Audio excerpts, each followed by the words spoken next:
On September 11, 2001, nearly 3,000 innocent Americans were intentionally murdered. Over 1,000 soldiers have died and thousands more have been maimed or wounded.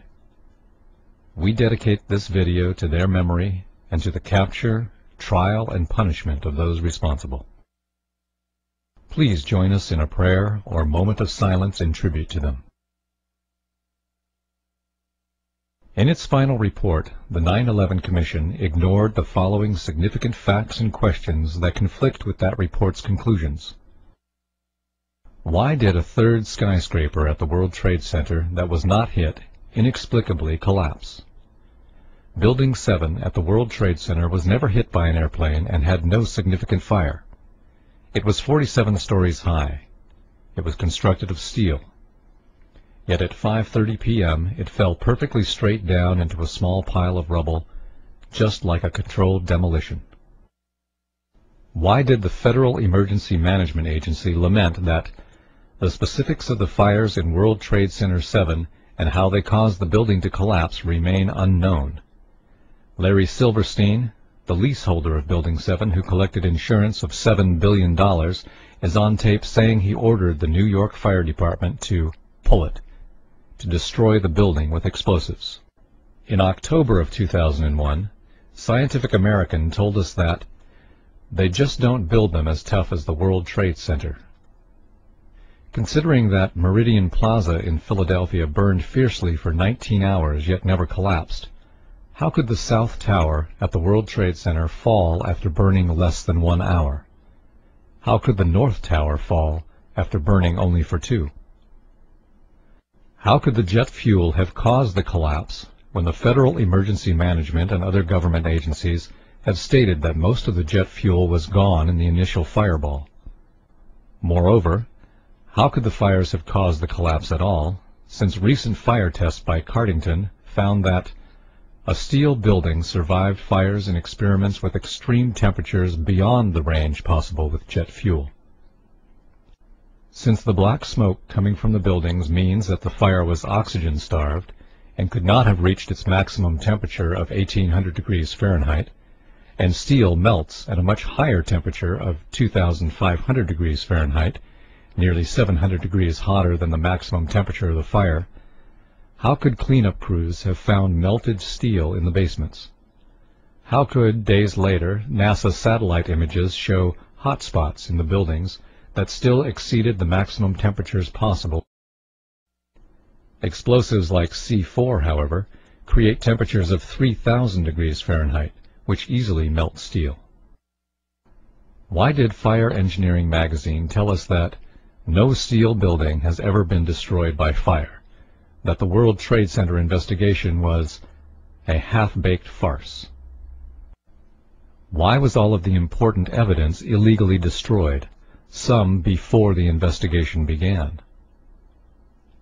Why was $40 million spent to investigate Clinton's sex life while only $600,000 was spent on investigating the World Trade Center fires and subsequent collapse? Why did the entire 9/11 Commission spend only $15 million while expenditures on Clinton's lies exceeded $65 million? How could the airliner's impact have caused the collapse when wind gusts from storms had at times been greater than the impact of the airliners? Neither tower was bent, nor did they creak or groan at any time.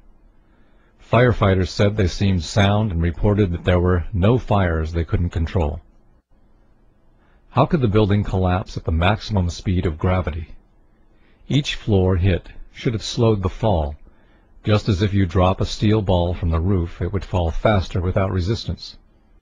This couldn't have happened without explosives placed inside the structure. How could the concrete encased in a steel-framed pan with 2 layers of carpet over it, riveted inside columns of steel beams, welded together in a network with steel bands, be pulverized?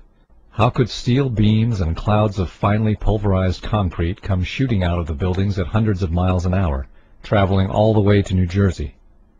This is only possible with explosives. The buildings fell rapidly, according to the 9/11 Commission, because the bolts, rivets, and steel framework were weakened by the fire. If so, Then how could the concrete be pulverized and ejected at high speed, since the force to do that is greater than the force needed to shear the weakened steel, bolts, and rivets? How could the twin towers fall straight down when the damage and resulting fires were only to one corner, two sides? Only the tops of the twin towers should have fallen, and they should have fallen over, not straight down.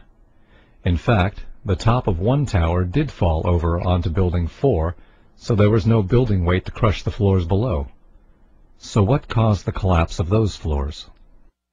How could a hijacker find and hit the Pentagon whose flight instructor said, "I'm still to this day amazed that he could have flown into the Pentagon. He could not fly at all"?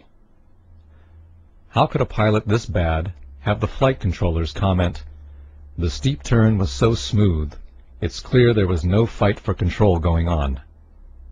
The complex maneuver suggests the hijackers had better flying skills than many investigators first believed.